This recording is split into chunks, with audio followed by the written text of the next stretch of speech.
Welcome to Crime and Wine.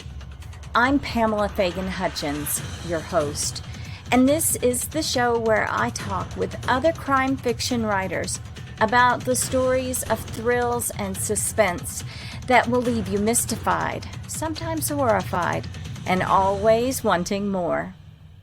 Please join me in welcoming today's special guest. Hello out there, coming to you from very snowy, still Wyoming. And in a minute, I'm going to be welcoming a guest from another snowy state. And I also wanted to show you my new glasses. I don't know if you can read the sip, read, repeat. I got new wine glasses for the show, but that is detox tea. So I am very excited about the guest I'm having today. And that's for one reason, because I enjoy his books. I've been reading the Snow Graves all day. But also because for years on Amazon, my also bots where it tells readers who this person that you're reading, people that read that book, who do they also read? Well, guess who's been on that list? None other than today's special guest, Roger Stelljes. Hello, Roger. Welcome to the show. Thank you. Great to be here. Well, I appreciate your patience. We had a little technical kerfluffle earlier, folks. So I'm hoping that you catch up with us on the right show so that if you have any comments today for Roger, that you can ask him questions and things like that. So Roger, you had a brand new release. Well, just a couple of days ago or? Friday. Friday. And tell us about the Snow Graves. So it's the fifth story in the Tori Hunter series, and this one is set more in winter up in northern Minnesota, so snowy. It fits with where we're at right now, but I think it starts with a drive-by shooting in a small town, which is something you typically don't see. Right. And the first person to really react to this drive-by shooting is a neighbor who is a stylist. And when you hear the shots, or when you're reading the shots, she has a customer in the chair who freaks out, and Maggie does not. And she knows exactly what she's hearing. She reacts to it almost as if to say, okay, wait for it. There's going to be the car pulling away. Then there's going to be the scream. And you don't necessarily know. You don't know why Maggie knows these things, but it triggers your interest. Why? And she immediately goes next door like a field medic and is, there's 3 people who've been shot, and they're young kids. They're 2 college kids and a high school kid, and happens right in front of one of their moms. Yeah. And so that kind of grabs you right away. And into that investigation comes Tori Hunter, her sidekick, lover, Will Braddock, who's the chief detective for the county. Tori was a former FBI agent, and the investigation starts to unfold, and it becomes a little bit of cat and mouse as we go along between Tori and Maggie, who, as we'll find out throughout the story, have a lot more in common than you would think. And so that's kind of the nexus, or how it all starts, at least. I love what you said about how it grabs you at the beginning, because this is one of those books that you start reading it and you're like, why am I feeling so tense? This is just 2 women sitting in a stylist shop. But already you had this feeling of tension going, so that by the time the shots actually rang out and Maggie goes into her cool customer, and goes in and knows exactly how to put the tourniquet above the wound. And, this may be the femoral artery, et cetera. I was completely hooked. It was like, what is going on with this woman? So anyway, great opening. I really enjoyed it.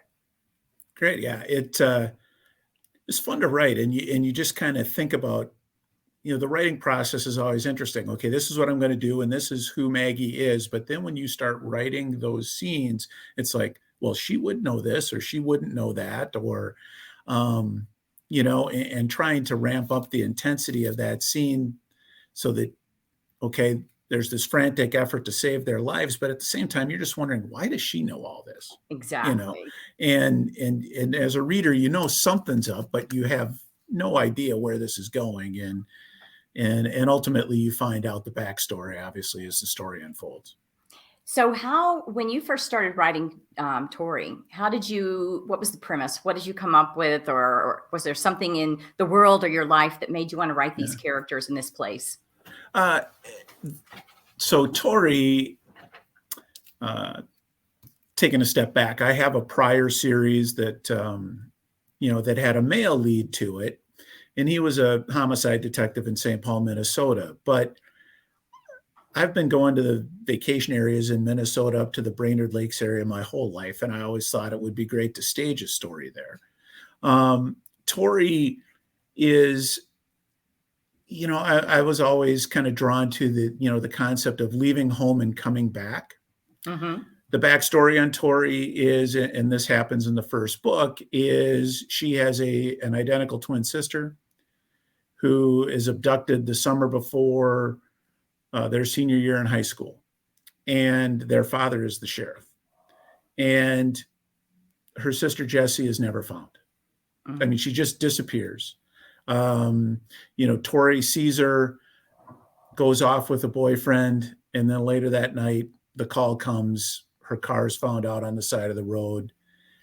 And it's devastating to Tori, and it's devastating to her father, such that Tori leaves Minnesota and doesn't come back for 20 years. And she's motivated by the disappearance of her sister, that ultimately she becomes an FBI agent. She specializes in child abductions. Mm-hmm. And she really had no intent to come back to Minnesota, except on the 20th anniversary of her sister's disappearance, somebody else disappeared the same way. Ah. And the person responsible for it lets Tori know. Ooh. And brings her back. And so that's the premise of the first story is, okay, can you go home to all these people who you were friends with? Can you go home and deal with the mental anguish of trying to solve the mystery of your sister's death, knowing that the killer is out there playing this game and messing with you and hunting you, and no doubt wants to get you in the same situation. And so that's the premise of where Tori comes from. So she's this very wounded, closed off person. And so it's that returning home. She meets Braddock, who's the investigator for the county, and they butt heads and, but eventually, obviously, come to understand one another. I love their relationship. It's a really nice give and take. Yeah.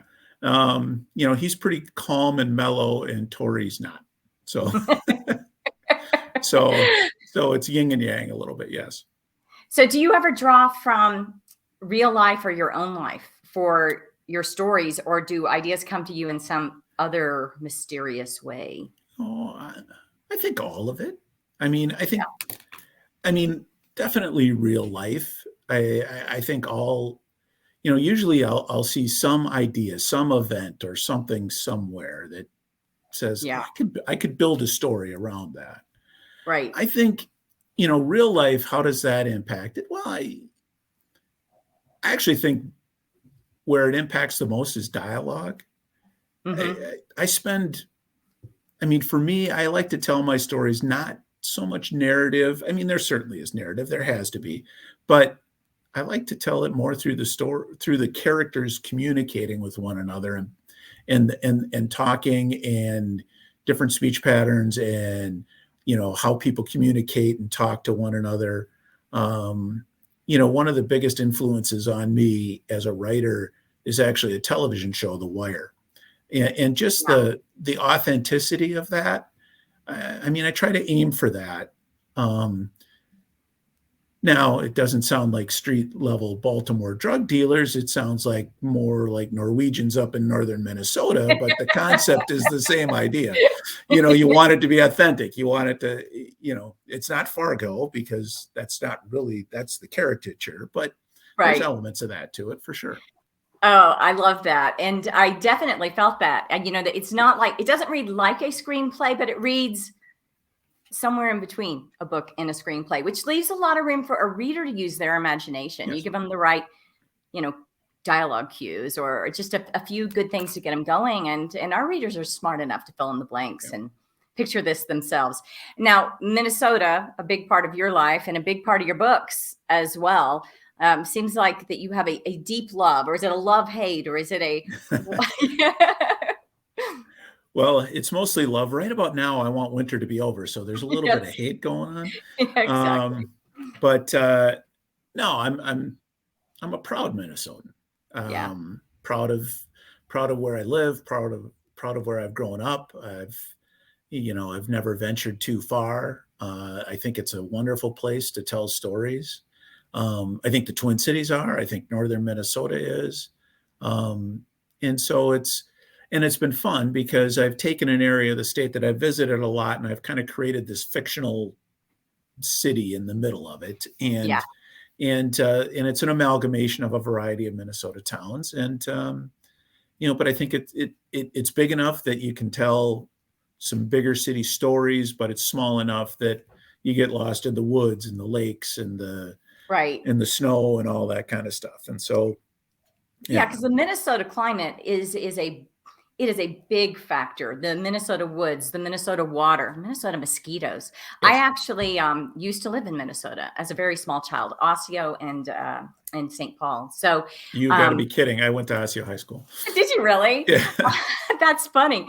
Well, all I remember from being a small child there, and then we moved to Wyoming next, and that kind of stuck. But is the mosquitoes the size of birds? I mean, they could carry a child away. Yes, and at times they might, and especially when you get up north, right at dusk, they hit, and we've done that in a couple of the books.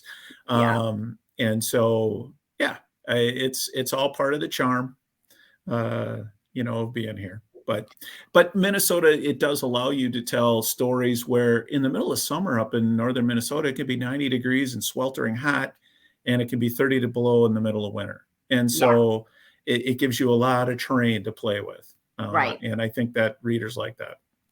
I do too. And it gives you the ability with each book, not only to tell a new story, but almost to create a completely new backdrop for it, because the weather changes so dramatically.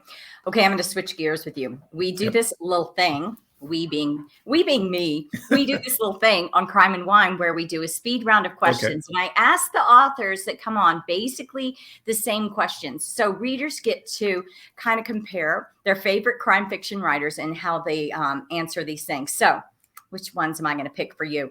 Okay. First of all, are you a plotter or a pantser? Probably more of a plotter. I was going to guess that because of that lawyer background. I was going to guess... you've been taught to set some rules and follow them, right? Yeah. Methodical. There you go. Yeah. We discovered earlier, you guys, that we have a very similar legal background. I gave up practicing law. Roger still practices, correct? Yes. You still practice, but it was a very related field. Dogs or cats or neither? Oh, dogs. Dogs? Do you have dogs now? We don't now. I had dog as a kid, and lots of my friends have dogs. Unfortunately, my wife's kind of allergic to them, but I love dogs. So I'm a dog guy. Very cool. I'm hoping my four don't interrupt us here as we get, oh gosh, the cat is literally coming around. No cat. We may get a cat tail or maybe a whole cat coming across the screen in a second. Go away, Bo. He's a mouser. We have a cabin up on the face of the mountains in Wyoming, and, it's the real outdoors here. So the mice come. All right. So it's happy hour. What are either you or Tori ordering if it's happy hour? If I'm ordering happy hour right now, it's an old fashioned. Okay. If Tori, it's wine, either a white or a red, but her go-to is wine for sure. And old fashioned, that's what my son-in-law drinks. And they're such elegant drinks. It's has a classy thing to it.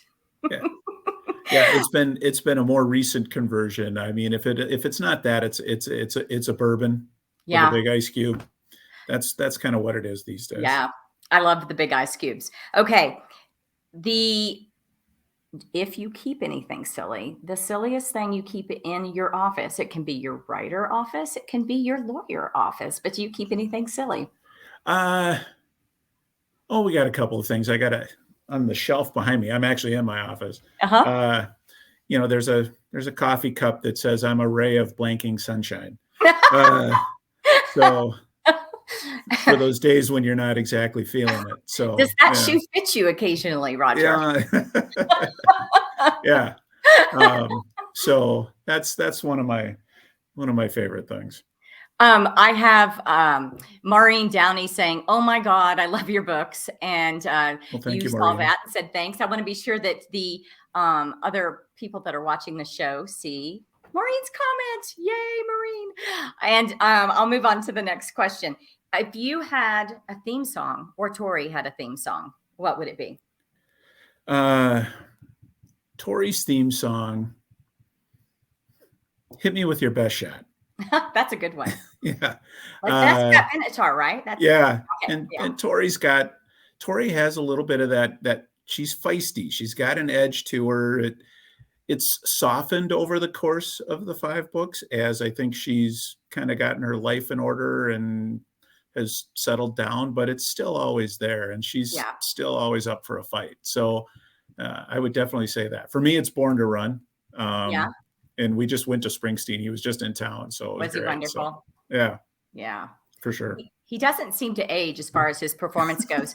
We have Melanie Wheelwright Edwards, who wants your cup. I don't know if you're willing to start with it, but I think she thinks it may apply to her. All right. And so which part of the writing process do you like the most? First draft, the rewriting, structural edit kind of part? Do you like the research? Is there any part you don't like at all? No, I pretty much like all of it. I get it's interesting. I don't read my books once they're done. Yeah. So when I get to the end of the editing process, obviously you're paying very close attention to the details. You're trying to get it done, but in a lot of ways I've mentally and emotionally moved on. Exactly. For me, the best part is the first draft, because for me, that's when I am a reader, because I'm discovering the book. I'm solving the mystery. It's unfolding in front of me. That's when I get the kick out of. That's when it's like reading, if I'm reading somebody else's book.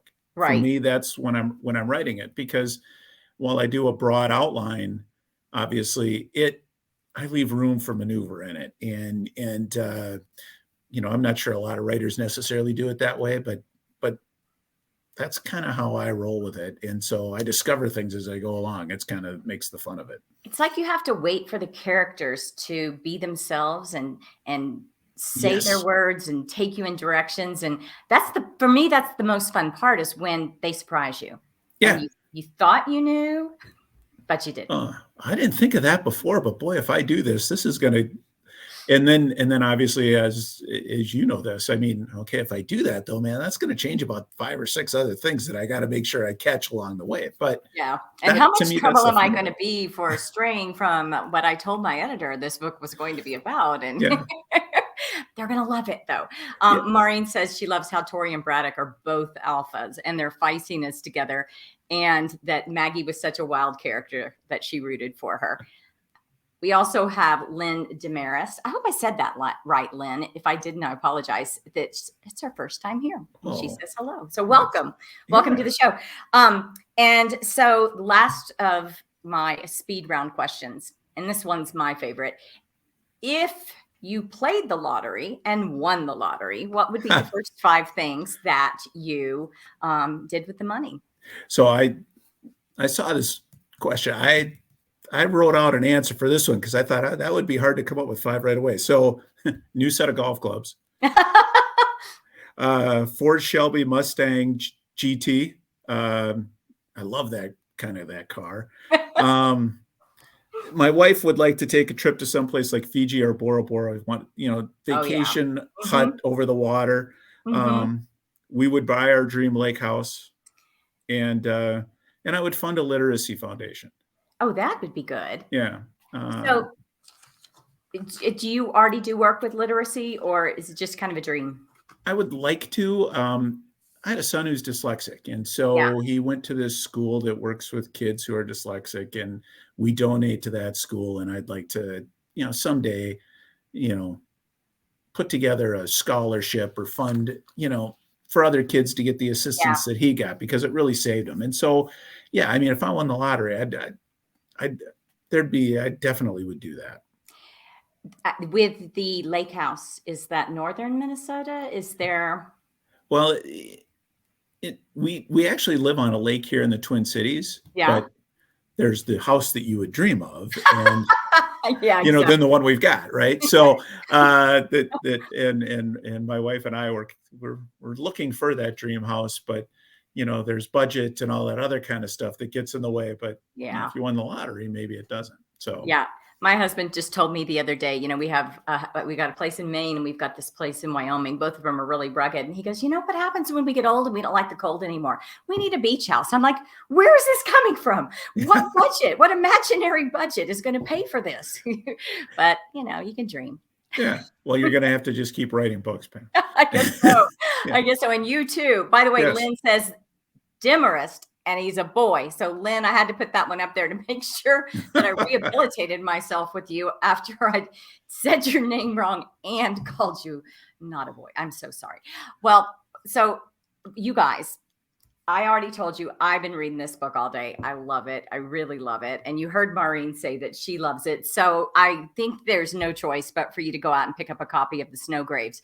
But if you're going to do that, it might as well get the other 4 books along with it. I mean, I wholeheartedly endorse that approach. I mean, there's a nice build right into the Snow Graves. Although I'll say that they all stand on their own. I mean, obviously there's a trail, there's a backstory for all the characters that flows through it, but each book stands pretty much on its own. Well, I can second that as well. So you guys go check it out. And Roger, thanks for being on the show with us today. Well, thank you for having me. I enjoyed it immensely. And it goes fast. So we're already going to say goodbye to Roger, and we'll see you next time with your next release. Maybe you'll come back on. For sure. So you guys, thanks a bunch for watching. Just real quickly, some of the obligatory things you hear me say every week. This is a copyrighted and solely owned production of Authors on the Air Global Radio Network. If you want to watch past shows or see the upcoming shows, maybe get a copy of the books before the shows air, so you'll have your questions ready. You can find them all at my website, where you can also find my books. Latest releases are Sitting Duck and Bighorn. And that's all I've got for you today. This was super fun. So check with me next time when we will have more crime and wine to share with you. Thanks for joining us today on Crime and Wine, chats with crime fiction authors and Pamela Fagan Hutchins.